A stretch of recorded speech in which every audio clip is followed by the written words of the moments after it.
Yeah, so welcome back. I'm delighted to be joined by Melissa Thorpe, who is the head of Spaceport Cornwall, which is an incredibly exciting venture at Newquay Airport.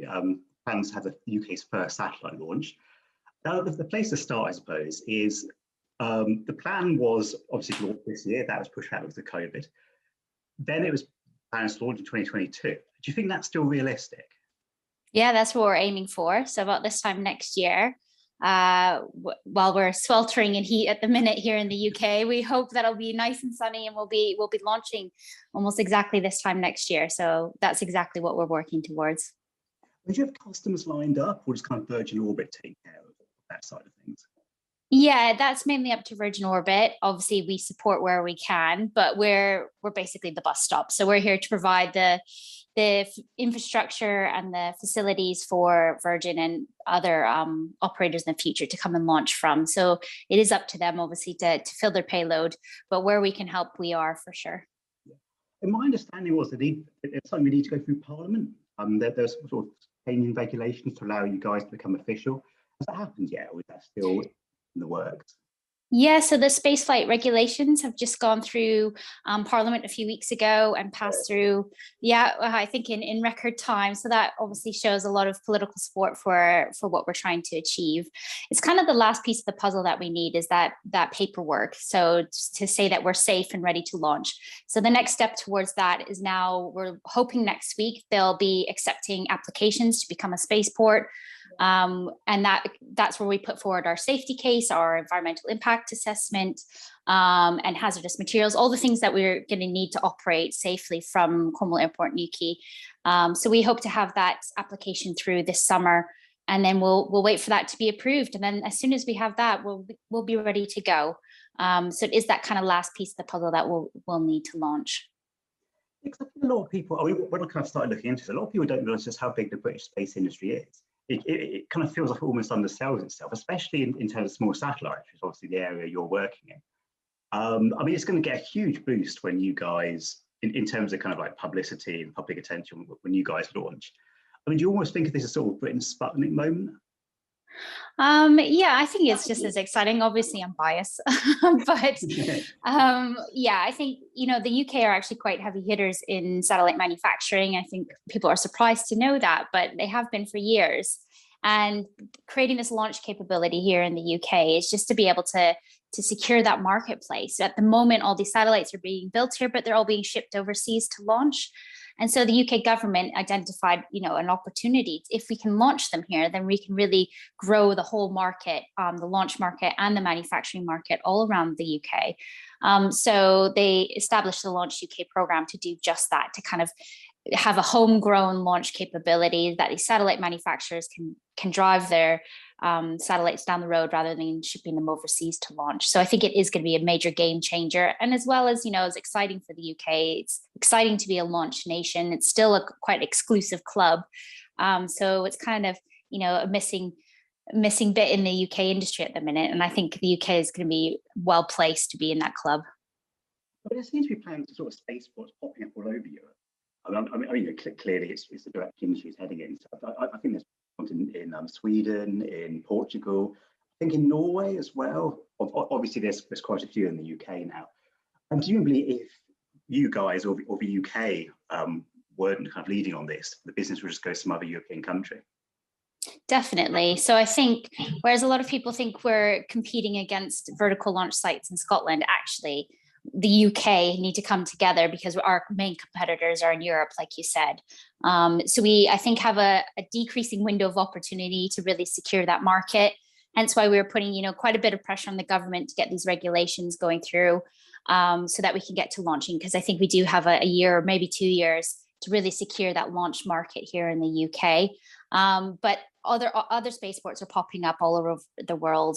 The growth of commercial spaceports is booming because the satellite industry, small satellites are booming, and people want better access to space. So you're going to see spaceports popping up all over the world.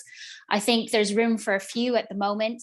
But as the industry grows, as technologies change, I think you'll see some of those spaceports doing different things. So I think there is room in the future for more and more spaceports. But initially, I think in Europe, probably, a handful to do what the market needs it to do at the moment. But I'm sure that will grow. My understanding is that the plan is to have sort of 6 to 8 launches per year, or kind of something in that ballpark once it's kind of properly up and running.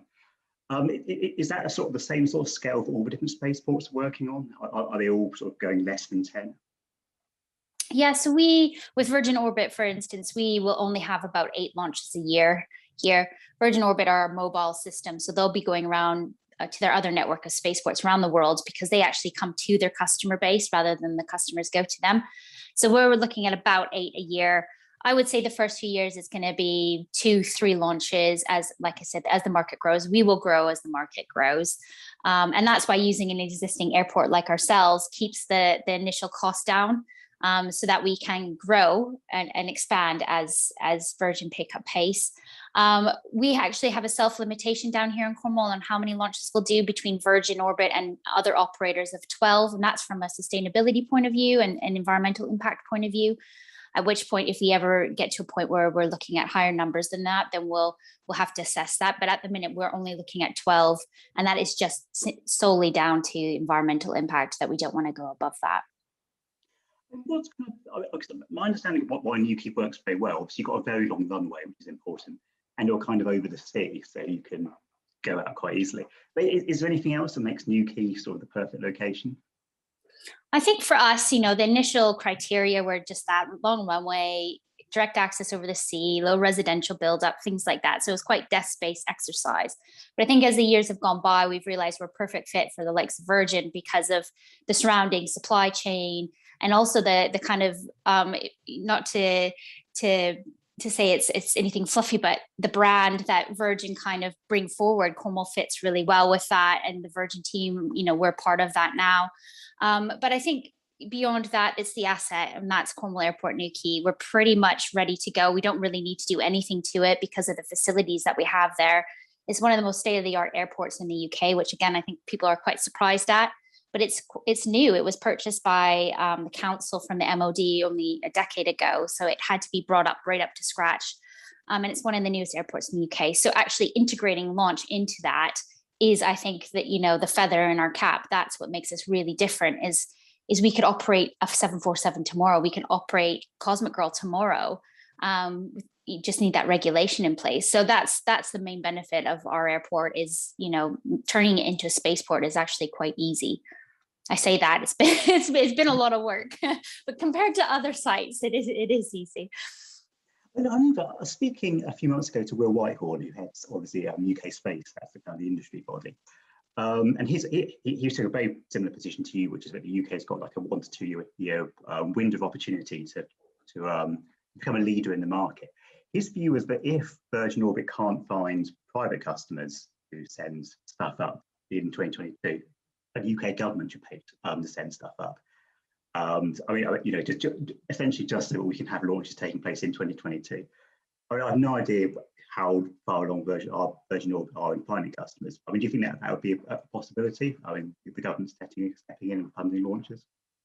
I think the whole purpose of the Launch UK program was that it would be a commercial, a commercial proposal, and obviously that's where we're all aiming to get to.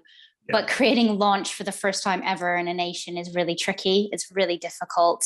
So I think there is room definitely for some government support, whether that's through their own payloads that they might want to put into space, or supporting academic payloads, or supporting maybe some community payloads. So for instance, at G7, we announced our KernelSat program, which is basically UK Space Agency part funding a design, build and launch of a community satellite for Cornwall.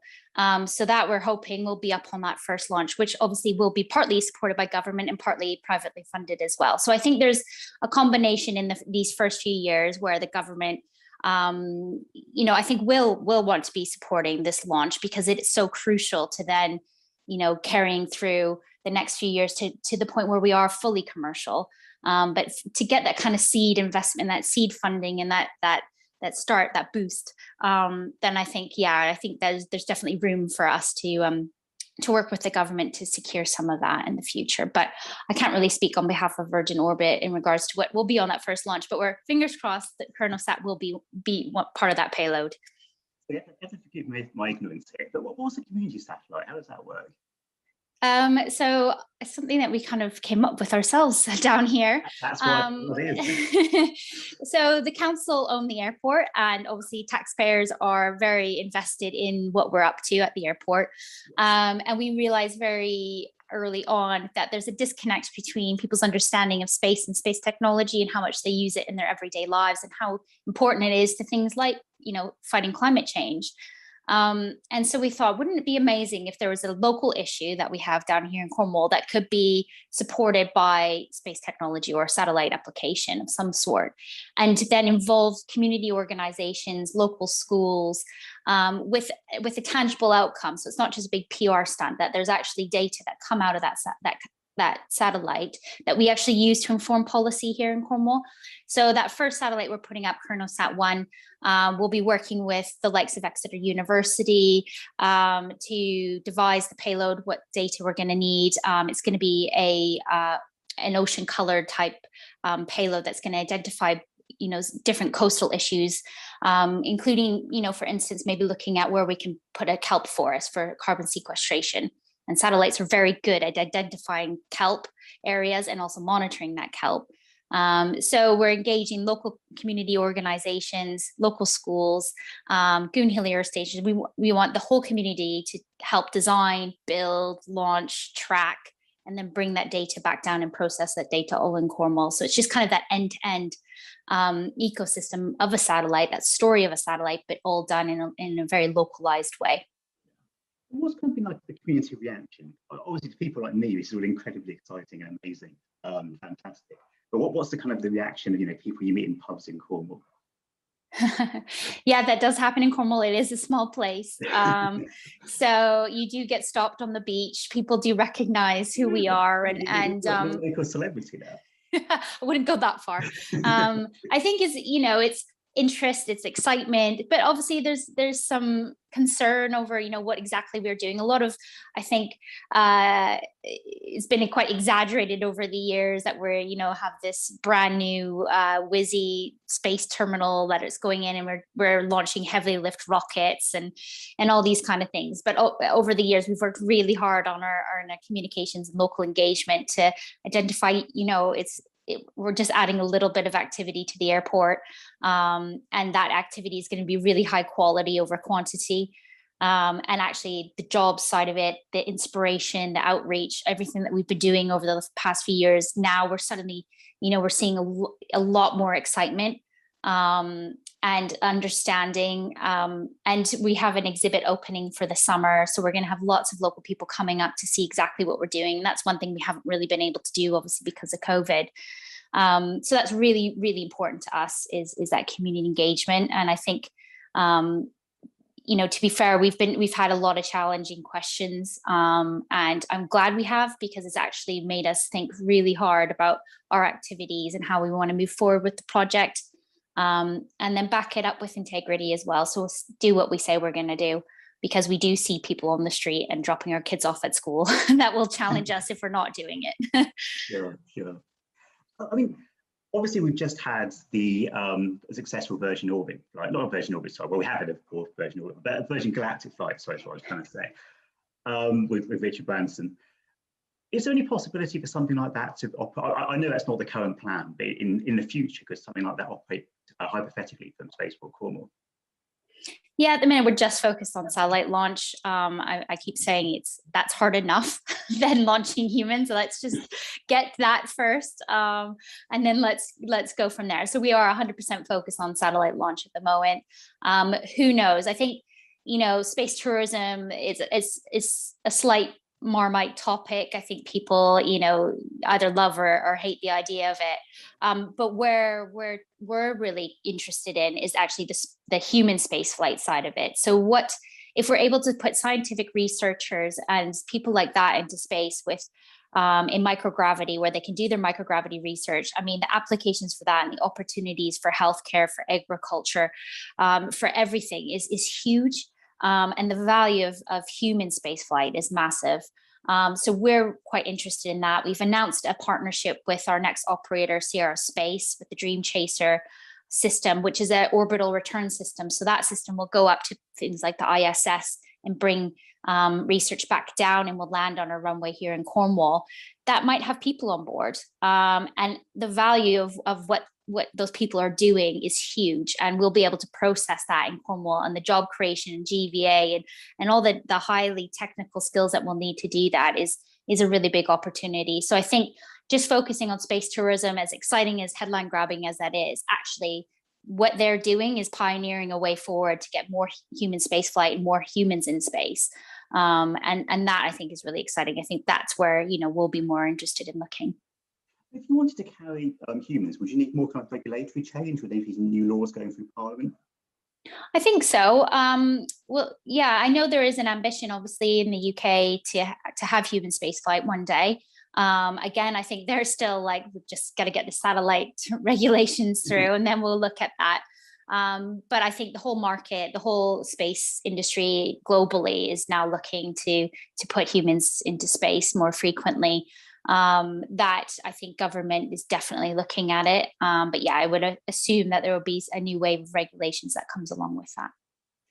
I think one thing a lot of people don't realise is the role that being in space plays in fighting global warming. Because I know one of the objections you've been having is from environmental groups. I think Extinction Rebellion did sort of protest at one point. But obviously, the satellites you're putting up are potentially very useful. I mean, is that an argument you're finding persuasive locally? I think there's two sides to it. I think satellites are amazing at giving us the data and information, unbiased information that is leading to policy changes. So there's that viral image of Italy that was taken from a satellite before lockdown and during lockdown, during the first kind of wave last year. And it clearly shows that humans have a huge impact on the environment. And that image, that satellite image, made huge influence policy decisions of places like Venice changing their tourism policy, for instance. So satellites have the power to change policy. However, in the industry at the moment, those satellites are getting to space in not very good ways. It's very difficult to find out the carbon impact of most launches. It's not very transparent. So I think there's a role for us, and what we're really interested in looking at is how can we get all that incredible technology to space, but in a cleaner and greener way, and actually take responsibility for how we're launching these products to space, because they are going on to do amazing things, whether that is data or making other really heavy polluting industries more efficient. So shipping or farming, actually space technology has the opportunity to make those way more efficient. But it all comes back to getting these satellites, the space tech, into space more responsibly and cleaner and greener. And that's something that we're really keen to do. So looking at things like biofuels for rockets, reusability, and an ethical framework as well. So how we're launching, what we're launching, and what role a spaceport has as a gateway to space. So I think we've come a long way since those Extinction Rebellion protests. We've had a lot of difficult conversations, but we're quite proud of how we're handling our launches, and we want to challenge other spaceports to do the same. So I don't think Extinction Rebellion will ever love any sort of aviation, but at the same time, I know that they will be using their phones and they will be using space technology, and those satellites have to get up somehow. And let's do it in the best way we possibly can. I think at the moment, essentially how it works is a lot of satellites are built in the UK, and then they go either to the United States or to kind of Kazakhstan / Russia, and that's where they're launched up, which seems a pretty inefficient way of, off the top of my head, it seems a pretty inefficient way of doing it. Exactly. So that's one way that we're really hoping to have a kind of a homegrown launch capability. We will save on that shipping as well, and not to say the storage of a lot of those satellites, because yes, they get to Kazakhstan or Russia or the US, and then they could get bumped off a launch, and then they're sat there, and it's kind of wasted time and money as well. So we just want to make the whole thing a bit more efficient for UK and Europe to launch their satellites. And just get a vested interest from these companies as well to take a look at how they are launching in their own technologies, and put a bit of corporate social responsibility on them too. Whereas I think some of these other spaceports around the world just don't even ask these questions at all. I mean, coming at it very much as from an outside perspective, as I say, it seems the UK space industry is quite a bit bigger than I'd say a lot of the public realise. Do you think are we kind of approaching a breakthrough point where people start to realize, when I say people, kind of like the general public start to realize the importance of space and how much we're actually doing in space? Particularly, I mean, obviously we kind of tend to think of space as America and China and Russia, but there's obviously a hell of a lot going here, and it's going to start becoming a lot more prominent. Yeah, and I think we're part of that. Spaceports are really exciting. We tend to get the headlines really easily. We tend to get, even with Jeff Bezos's launch yesterday, I get contacted by media to do an interview, even though I don't have anything to do with Blue Origin. So I think interest in space globally is huge, and it's across everything. It's in music and it's in fashion. My teenage daughter is wearing NASA stuff that she buys down the shop. It's everywhere, and it's kind of cool again. And I think it's because entrepreneurs are, the biggest entrepreneurs in the world are making it quite flashy and exciting. And then here in the UK, one of those big entrepreneurs is investing in a spaceport in Cornwall. Like, that's pretty exciting. But I think, there's so much going on in the industry beyond launch. There's incredible stuff going on at Goonhilly with Mars. I go to the space conferences and I'm blown away. I mean, the UK is leading in areas like space debris. And there's some really, really young, really exciting companies here that are, punching well above their weight globally. And it's a fantastic time to be in the industry. And you do it, but it's still small enough that you go around and you will bump into Tim Peake and you will bump into Elon Musk at these things. It's quite, that's quite cool. So I think the real change is it's becoming accessible. It's suddenly making sense that space has always kind of seemed, even to me when I was younger, that it was so far away. It was too complicated. It was just for kind of astronauts and really, really, clever astrophysicists, and that's it, and governments. And now it's opening up. You can be a startup and get your product into space now, and you don't have to have a background in space anymore. And I think that's becoming really exciting. What do you think? I mean, it kind of seems from an outside perspective, we're kind of at the beginning of a second great age of space exploration, or just human involvement in space generally. But there was also a huge amount of stuff in the 60s. I mean, I know there's been stuff going on the whole time, but there's some, loads of stuff going on in the 60s, 70s, 80s. And there's a little bit of a drop off as the United States and Soviet Union became less interested.